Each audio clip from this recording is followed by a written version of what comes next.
Hi friends, मैं आकांक्षा GK with आकांक्षा में आपका स्वागत करती हूँ।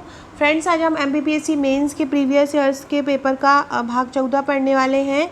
इसके हम भाग 13 पढ़ चुके थे।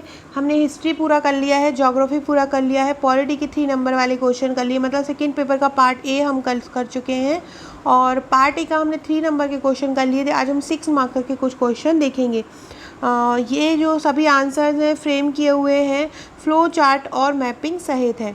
तो चलिए स्टार्ट करते हैं। आज का हमारा पहला क्वेश्चन है, भारतीय संविधान सभा के सामने प्रमुख मुद्दे क्या थे, स्पष्ट करो। ये 2018 में आया हुआ 6 नंबर का प्रश्न है। फ्रेंड्स, चैनल को सब्सक्राइब नहीं किया है अभी तक तो चैनल को सब्सक्राइब कीजिएगा, ताकि आपको सभी मेन से जुड़े हुए वीडियो, प्रीलिम्स के वीडियो और आप किसी भी वनडे एग्ज़ाम की तैयारी कर रहे हैं उसके वीडियोस मिलते रहें। साथ में अगर आप सॉल्व पेपर के वीडियोस लेना चाहते हैं तो सॉल्व पेपर के वीडियो आपको डेली मिलते ही हैं और इन सॉल्व पेपर की बुकिंग भी अब आरंभ हो चुकी है। अगर आप ये इस प्रकार से देखिए, हैंड रिटन सॉल्व पेपर है पूरा।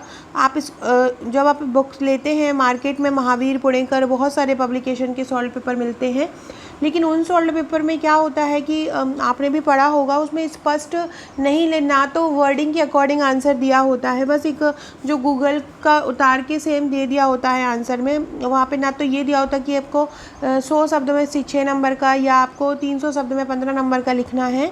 तो ये मैंने इस प्रकार से ही फ्रेम किया हुआ है कि कहाँ पे हमको फ्लो चार्ट यूज़ करना है, कहाँ पे अपन को डायग्राम यूज़ करना है।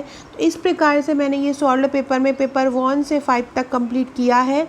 मतलब आपका पेपर 1 से पेपर 5 तक है। निबंध के कुछ टॉपिक आपको मिल जाएंगे जो तो सभी पाँचों पेपर में, जो 5 सालों के पेपर में, उनमें कॉमन आए हुए होंगे।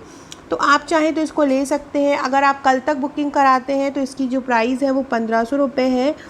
अगर आप और जिसने मेरा पूरा पैकेज लिया है उसके लिए प्राइस 1000 रुपीज़ है। और अगर आप मंडे के बाद कराते हैं तो ये जो चार्ज है आपका बढ़ जाएगा और उसका ये 1800 रुपये हो जाएगा।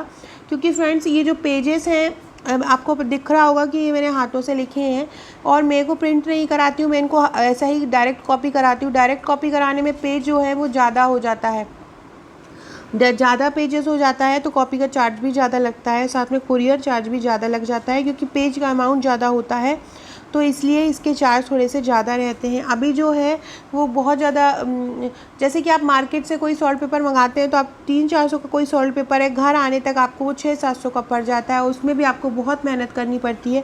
यहाँ आपको पूरा आंसर फ्रेम मिल रहा है, आपको फ्रेमिंग पता चल जाएगी कैसे करने, आपको आंसर्स पता चल जाएंगे किस प्रकार से लिखना है। तो आप बुक कर सकते हैं। बुक करने मंडे तक का ही टाइम है, कल तक का, इसके बाद चार्ज बढ़ जाएगा। तो क्वेश्चन है, भारतीय संविधान सभा के सामने प्रमुख मुद्दे क्या थे, स्पष्ट करो। भारतीय संविधान सभा के जो पूछा गया है 6 नंबर में, हमें वही लिखना है। तो पहला मुद्दा था विभिन्न समुदाय, जाति व धार्मिक मतों वाले व्यक्तियों से संबंधित मुद्दे। जो विभिन्न जातियाँ थी, विभिन्न समुदाय थे, उनके आपस में जो मुद्दे थे वो आपस में टकराते रहते थे। देश के प्रत्येक नागरिक को समाहित करने हेतु विधान निर्माण, एक मुद्दा ये था कि हमको ऐसा विधान बनाना है जिसमें सभी नागरिकों को देश के समाहित किया जाए। कई प्रिंसली राज्यों को संघ में शामिल होने की आपत्ति, कोई ऐसे प्रोविंशियल राज थे जो रियासतें वाले राजा थे तो वो संघ में शामिल होने के लिए आपत्ति जता रहे थे। सभी वर्गों का प्रतिनिधित्व प्रदान करना, सभी वर्गों को प्रतिनिधित्व प्रदान किया था। मतलब सभी ऐसा चाहते थे कि कोई भी वर्ग वंचित ना रह जाए, सभी वर्गों को समान महत्व दिया जाए। संघीय व्यवस्था को अपनाने की चुनौतियां, जो संघीय व्यवस्था थी, चाहते थे कि भारत राज्यों का संघीय तो कोई भी व्यवस्था को किस तरीके से अपनाया जाए कि सबको बराबर अधिकार दिए जाएं, तो ये एक प्रमुख चुनौती थी। धार्मिक आधार पर बंटवारा करना, ये भी एक मेन चुनौती थी। फिर विस्थापन की समस्या कि एक स्थान से दूसरे स्थान पर चले जा रहे हैं, उनको कैसे शामिल किया जाए। स्वतंत्र भारत शासन की किस प्रणाली, स्वतंत्र भारत शासन था उसकी कौन सी प्रणाली को हम स्वीकार करें। तो ये जो समस्याएं भारतीय संविधान सभा के सामने थी। अब लास्ट में हम निष्कर्ष लिखते हैं। उपरोक्त प्रमुख चुनौती संविधान सभा के समक्ष उपस्थित हुई, लेकिन संविधान निर्माताओं ने इस चुनौती का निपटारा बहुत समझदारी से किया। तो हमने क्या किया, जो क्वेश्चन पूछा है वो लिख दिया है। लास्ट में हम क्या करेंगे, लास्ट में हम निष्कर्ष लिख देंगे। कोई भी क्वेश्चन हम कर रहे हैं, चाहे वो 6 नंबर हो और 15 नंबर में हो, अगर उसका निष्कर्ष लिखा सकता है, हम उसको निष्कर्ष को लिख सकते हैं तो हमें निष्कर्ष ज़रूर लिखना है। ऐसे अगर हम इंट्रो दे सकते हैं, बीच में हमको विषय वस्तु लिख देना। 6 नंबर का क्वेश्चन अगर है तो हमको उसको एक पेज में ही कवर करनी है, एक पेज से हमको उसमें ज़्यादा नहीं करना है। नेक्स्ट है संघीय सर्वोच्चता भारत में शासकीय व्यवस्था का मौलिक तत्व है, समझाओ। 2018 का जो पेपर है वो टफेस्ट पेपर था अकॉर्डिंग टू 2017 और 2016, 2015 एंड 2014। तो भारत क्षेत्र और जनसंख्या की दृष्टि से ये पूछा है जो संघीय सर्वोच्चता है, जो भारत संघीय स्वरूप है, वो शासकीय व्यवस्था का मौलिक तत्व है। क्या है वो? शासकीय व्यवस्था का मौलिक तत्व है। तो उसको समझा, तो लिखते हैं भारत क्षेत्र और जनसंख्या की दृष्टि से अत्यधिक विशाल और बहुत अधिक विविधताओं से परिपूर्ण है। भारत जो है वो चाहे वो क्षेत्रफल की दृष्टि से देखा जाए, चाहे जनसंख्या की दृष्टि से देखा जाए, बहुत ज़्यादा विशाल है और उसमें बहुत सारी विविधताएं भरी हुई हैं। ऐसी स्थिति में भारत के लिए संघात्मक शासन व्यवस्था को अपनाना स्वाभाविक था। जब भारत में इतनी सारी जनसंख्या है, अलग अलग क्षेत्र, इतने बड़ा क्षेत्रफल, इतनी जनसंख्या को एक केंद्र में अकेले देखा जाए तो वो उनकी पूरी जो चीज़ों को मैनेज करना नहीं, इतना सरल नहीं था। यही कारण है कि भारत के लिए संघात्मक शासन व्यवस्था का अपनाना था। प्रथम अनुच्छेद के अनुसार भारत राज्यों का संघ है। संविधान का जो प्रथम अनुच्छेद है उसके अनुसार वह क्या कहता है? संविधान का प्रथम अनुच्छेद कि भारत जो है वो राज्यों का संघ है, मतलब पूरा भारत राज्यों से मिलकर बना हुआ होता है। लेकिन संविधान निर्माता संघीय शासन को अपनाते हुए भारतीय संघ व्यवस्था की दुर्बलताओं को दूर करने के उत्सुक थे। लेकिन जो संविधान निर्माता थे उन्होंने संघीय शासन को अपनाया और भारतीय संघ व्यवस्था की दुर्बलताओं को दूर किया। इस कारण संविधान में एकात्मक शासन के कुछ लक्षणों को भी अपनाया गया है, क्योंकि उनको पता था कि अगर हम पूरे अधिकार जो है राज्यों को दे दिए जाएंगे तो बहुत सारी समस्याएं आ जाएंगी। इस कारण उन्होंने कहीं कहीं पर कुछ एकात्मक लक्षणों को भी अपनाया है। वास्तव में संविधान में संघीय शासन के जो लक्षण हैं प्रमुख रूप से और एकात्मक शासन के लक्षण गौण रूप से विराजमान है। मतलब संघीय शासन मेन है और सेकेंडरी अगर देखा जाए तो सेकेंडरी एकात्मक शासन है। क्या लक्षण है हमारे संघीय जो शासन है उसके? अखिल भारतीय सेवाओं की नियुक्ति, अखिल भारतीय स्तर पर सेवाएं करना, संविधान की सर्वोच्चता, यहाँ पे संविधान को सर्वोच्च माना है। स्वतंत्र उच्चतम न्यायालय, एक न्यायालय जो है स्वतंत्र उच्च न्यायालय की स्थापना की। लिखित और कठोर संविधान, केंद्र और राज्य में शक्ति का विभाजन। हमारे संविधान में केंद्र और राज्य में शक्तियों का विभाजन अलग अलग कर दिया है ताकि कोई समस्या ना आए। जो राज्य को अलग शक्तियाँ दे दी गई हैं, केंद्र को अलग शक्तियाँ दे दी गई हैं और संविधान को सर्वोच्च माना है। तो इस प्रकार ये जो लक्षण हैं ये संघीय शासन के हुए। तो हमने क्या लिखा? संघीय सर्वोच्चता भारत में संघीय व्यवस्था का मौलिक तत्व। बहुत इंपॉर्टेंट क्वेश्चन है।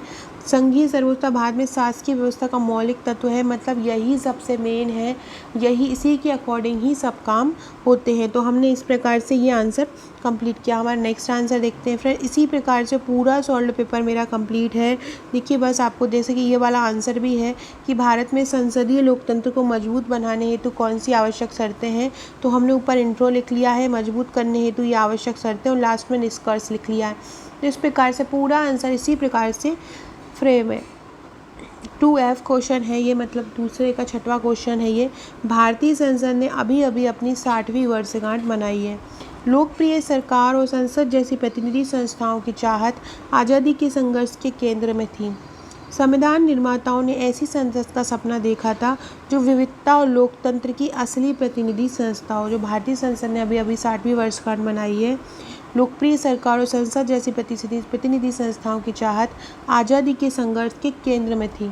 हमारे संविधान निर्माताओं ने एक ऐसी संसद का सपना देखा था जो विविधता और लोकतंत्र की असली प्रतिनिधि संस्थाओं। अब हम इसको मजबूत करने के लिए क्या क्या शर्तें कर सकते हैं और प्रयास क्या क्या कर सकते हैं? शून्यकाल को औपचारिक रूप दिया जाए, जहाँ पे जो मेन मुद्दे उठाए जाते हैं। दल बदल विरोधी कानून, ये मेन प्रयास हैं।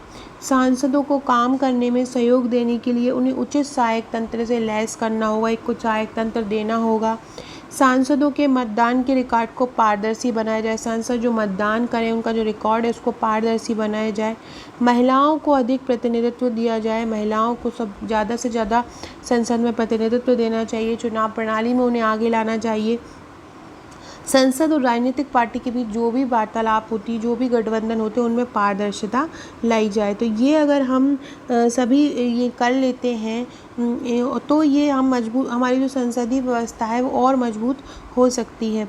अब हम लास्ट में निष्कर्ष लिख लेंगे। निष्कर्षतः भारतीय संसद 6 दशक पूरा कर चुकी है तथा जटिल संस्थागत चुनौती का सामना कर रही है। ये आधे गिलास खाली की पानी खाली जो गिलास होता है उसकी तरह है, जिसे भरने के लिए संसद को अपनी शासन कला को निखारना होगा।